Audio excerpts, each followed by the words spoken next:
శుక్రవారం నల్గొండ మున్సిపాలిటీ పరిధిలోని చందనపల్లిలో ఉన్న డంపింగ్ యార్డును జిల్లా కలెక్టర్ ఇలా త్రిపాఠి పరిశీలించారు. ఈ సందర్భంగా కలెక్టర్ మాట్లాడారు.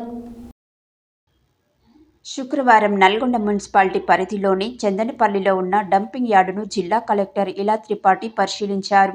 ఈ సందర్భంగా కలెక్టర్ మాట్లాడుతూ డంపింగ్ యార్డు వల్ల తాగునీరు కలుషితం కాకుండా చూసుకోవాలని, డంపింగ్ యార్డులో చెత్త లేకుండా ఎప్పటికప్పుడు వర్మీ కంపోస్టు తయారీపై దృష్టి సారించాలని చెప్పారు. డంపింగ్ యార్డు ద్వారా చెత్త రీసైక్లింగ్, డిస్పోజ్ చేయడంపై సూచనలు చేశారు. డంపింగ్ యార్డు పక్కనే ఉన్న స్థలంలో స్లాటర్ హౌస్ ఏర్పాటు కోసం స్థలాన్ని పరిశీలించారు. స్లాటర్ హౌస్ ఏర్పాటుకు అవసరమైన స్థలాన్ని కేటాయించడం జరుగుతుందని మున్సిపల్ అధికారులకు ఆమె తెలిపారు. అనంతరం జిల్లా కలెక్టర్ శేషమ్మగూడెంలో ఉన్న సివరేజ్ ట్రీట్మెంట్ ప్లాంట్ను సైతం తనిఖీ చేశారు. ఈ కార్యక్రమంలో municipal chairman Boori Srinivas Reddy, RDO Ashok Reddy, municipal commissioner Syed Musab Ahmed, tahsildar Srinivasulu తదితరులు ఉన్నారు.